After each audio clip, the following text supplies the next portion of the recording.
As Walt Whitman once said, "O Captain, my Captain, our fearful trip is done." But we can say that our journey has just begun. Our keynote speaker for today is Captain Robert Shane Vaz. On the onset, I would like to commend the IMO Secretary General, Mr. Capt. Now, way back for this year, this current year, the theme is I am on board with gender equality, and that's the same theme you have chosen. I can see charts put back behind, and this ties up very, very well with the World Maritime theme for this year, and that is empowering women in the maritime sector. I would like to reiterate the importance of women and the opportunities for you in the maritime sector. My presentation will be based in 3 parts. The first part I'll talk about the IMO and its role. The second part I'll talk about the different types of ships and the women that have made it very big in the maritime industry. And finally, different institutes where you could go and get your maritime education. Let us begin with the IMO theme, that is, I am on board with gender equality. For those of you who do not know, way back in 2010, the IMO kept 25th June as the day of the seafarer. And this day was specially selected to thank and to acknowledge all the hard work put in by all the seafarers. And that really means a lot to all of us. Now, for those of you who do not know what is IMO, IMO stands for International Maritime Organization, and it is based in London. Now, they have different conventions, and out of these, the main job of the IMO is to have a very comprehensive regulatory framework for shipping. They look after our safety, they make sure ships are safe, crews are safe, and we protect the environment.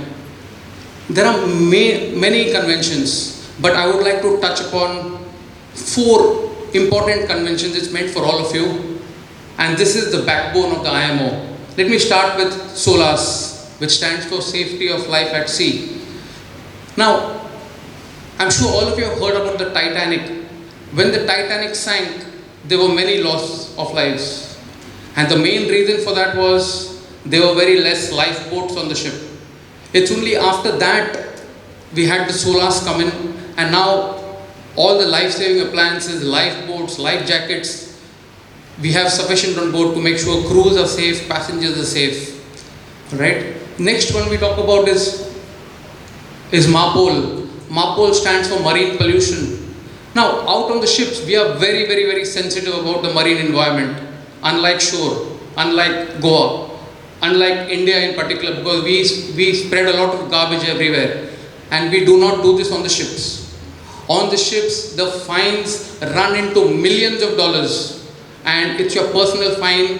I'm sure many of you are very computer savvy. You can check how many Indians are still in jail. There are many, many big companies. I can name cruise ship companies. You can name them Disney Cruises, Carnival Cruises. They have been fined millions of dollars for polluting the seas. Alright, so we do take a lot of care of this, and we try our best not to pollute. Next, I talk about STCW, which stands for Standard Training, Certification and Watchkeeping. Now, this makes sure all of us get a proper education before we join the ships. We are competent to handle ships. That's how, and it's a very regularized, so all around the country, world, we have the same syllabus. So all of us have got a certain level of competency. And finally, I talk about the MLC, that stands for the Maritime Labour Convention, that makes sure that the rights of the seafarer is taken care of. We get sufficient rest, we are safe. So in fact, I really like this MLC, it takes care of all of us. Now, when we talk about ships, the first thing that comes to mind, I'm sure many of your young girls, first thing that comes to mind is passenger ships, or you think of the Titanic, right? I am not going to be talking about the cruise ships. I think we have another speaker for that. But what I am going to talk about is the merchant ships, whereby you get to learn a lot. You are at a very, very high post. You have a very different set of responsibilities. Okay, so here you are looking after people below you. All the ships I'm about to show you are the ships I have worked on, sailed, or have done training on. So let me start with the oil tanker. Now these oil tankers, I think the head of department, Roxanne, just mentioned she sailed on an oil tanker. Now these oil tankers carry different types of oils. It could be diesel, it could be kerosene, it could be gas oil, it could be aviation spirit. So if these tankers stop plying, this world, our country is going to come to a stop. Many countries are going to come to a standstill. Flights will not take off, cars will not move. It's that important. We transport oil. Then I got the VLCC, which stands for Very Large Crude Carriers. These are like floating islands. We carry raw crude directly from the earth and we transport it to different parts, and they put it in refineries and use the oil however they wish. Then we have the chemical tankers. These are highly sophisticated ships. We carry different chemicals. We carry sulfuric acid. We carry hydrochloric acid. So really poisonous and toxic stuff.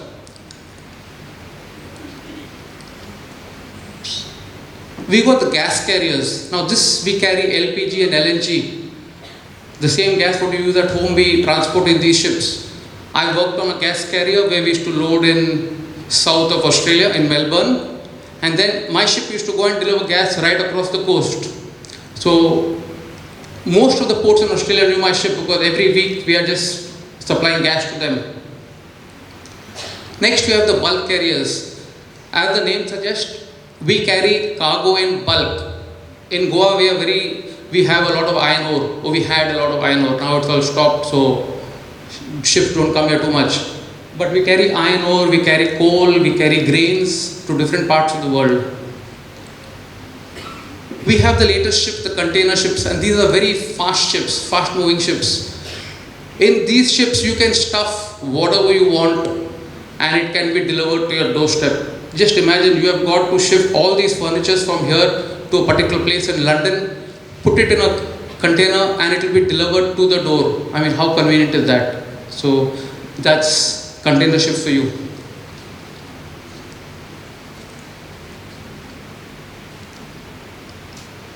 Now, while you have seen all these ships, we all have a very, very big challenge in our hand. First, to make sure the ships are safe, to make sure the people are safe, and the most important thing is to make sure we have a steady flow of officers coming to man these ships.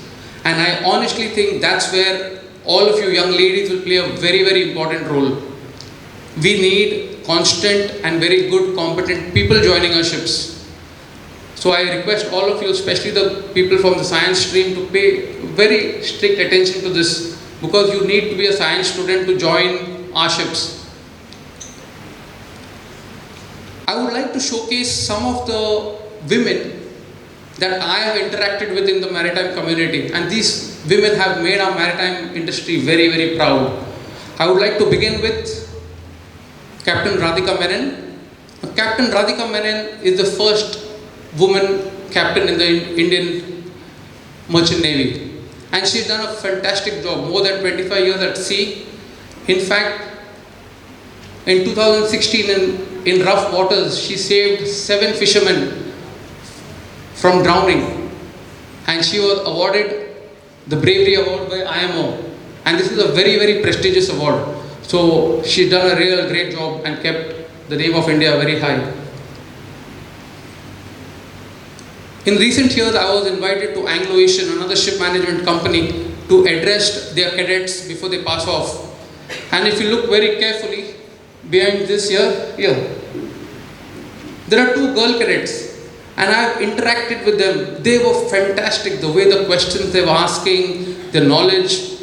I'm very sure they'll make very, very good officers on the ships.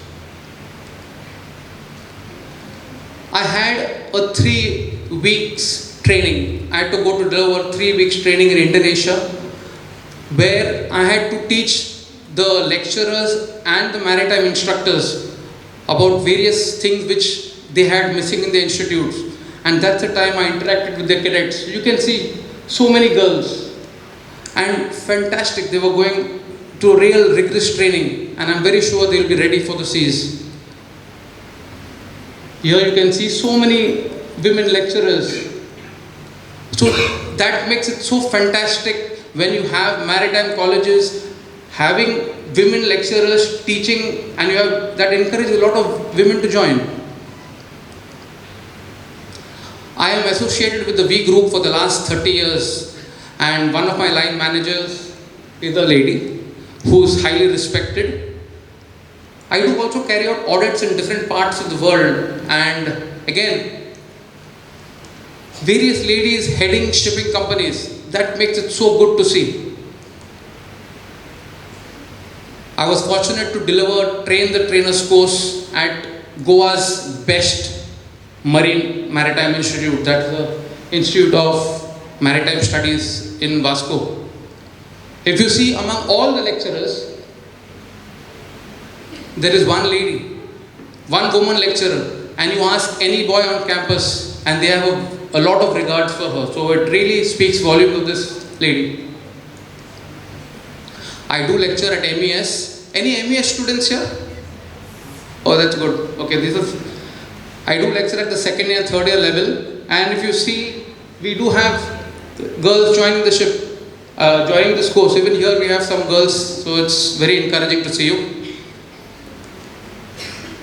I also lecture at Narada Moraji Institute of Shipping, and this is India's best. Okay, when you pass out from here, you will get a guaranteed job somewhere. It is one of the best in India. Now, so far I have spoken about ships. I have spoken about the ladies in general. Now I want to speak to you about the women who have made it big on ships. And I would like to start with Neelam Pandey. Neelam Pandey is the Chief Officer in Williamson Ship Management. And I know most of the captains who sailed with her, they're my friends. And they say she is very hardworking. She is very strong and very tough. In a man's world, she is doing a great job. We have Poonam. Poonam is awarded the Varuna Award. And the Varuna Award is the highest maritime award in India. We have a young third engineer, Bhagishree, always smiling. We have Reshma Nilofer. She is India's first lady pilot.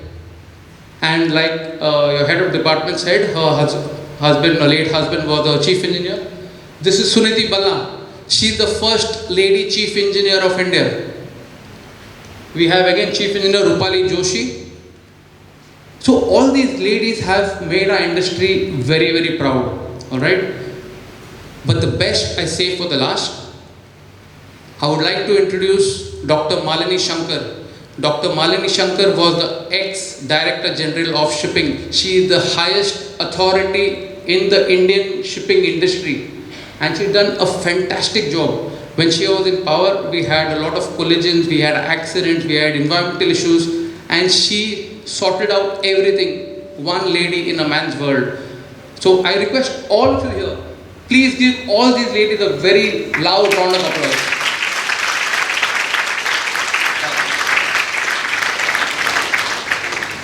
Thank you very, very much. That means a lot. So as you see, all these women are studying, they are working up. I request all of you to please study and come up. Unfortunately, with a very heavy heart, I like to say, some of us Goans take the easy route. We want to finish at 10th standard, join the ships as utility hands, as beauticians, as whatever. Nothing wrong in that. But if you study and you can reach the top, why not go for the best? When so many ladies from different parts of India can join, why can't Goans? We don't see them. We see them at all different ranks, but not in the mainstream. So I would really encourage all of you all to join. Now, it's very difficult for ladies to be up there. To help it get easier, we have the International Women Seafarer Foundation formed. And this is a very brilliant foundation because they help girls join the ships. They help to make sure you are safe. They go to various companies and they are bridging the gap, reducing the policies, making it easier for women to join the ships. and most importantly, they are spreading a lot of awareness. So I really think that the International Seafarers Women's Foundation is doing a fantastic job, right? Now, while all this happened, way back in 1980, the then IMO Secretary General, Dr. Srivastava, realized that the maritime industry is here to stay, but we would not have sufficient qualified lecturers, teachers, institutes. So he got in touch with the Swedish government, and in 1983 they formed the World Maritime University in Sweden, in Malmö. They also have a maritime institute there, International Maritime Institute, and this is the best we have in the world, alright? The Institute of Chartered Shipbrokers, this is a course in London, and believe me, you pass out from this college, you can become a charterer, you can become a broker. As when you're talking of the pay packet, sky is the limit, alright? You can't even imagine what you'll be earning if you pass out from here and get a good job. In India, we have the Indian Maritime University formed in 2008 through the Parliament Act 22. Now, the IMU have got different institutes all over India. In Mumbai, we have the training ship Chanakya. We have the Lal Bahadur Shastri Nautical College of Advanced Maritime Studies and Research. That's where I studied. We have the Marine Engineers Institute. Similarly, we have centers in Cochin, in Vizag, in Chennai, okay, and in Kandla we have a new institute opened. Most of the courses offered here are MBAs in port and logistics. We have naval architecture, we have harbour engineering. So it's really nice to get to join these institutes, all right? We do have lots of post and pre-sea training institutes. We have the Tolani Shipping, we have Anglo-Eastern, we have BP Marine, SC have got them. In India itself, we have got the prestigious IMS college, that's the Institute of Maritime Studies in Vasco. Now, to join this college, you have to finish your engineering. Or if you have not done your degree, you could do a diploma and then join. So you get the very best of India coming here. It's an entrance exam and you can join this institute. We also have at lower ranks the rating levels, but that is only for boys as of now. You have New Sea and Sea Scan. Other than this direct ship, we have MES College that offers the shipping and logistics program. And of course, after you can join this and continue to do some further studies. Now, I strongly believe that it's our combined responsibility to make sure we carry this maritime industry to greater heights. For those of you who do not know, Indian seafarers are regarded as one of the best in the world. Okay, and it gives me immense pleasure to say that. I feel very proud to say that, and it's all because of all the people before us. Now it's our time, it's your time. You could join and help us to take this maritime tradition forward, right? To conclude, I would say life at sea is not easy. It is very demanding.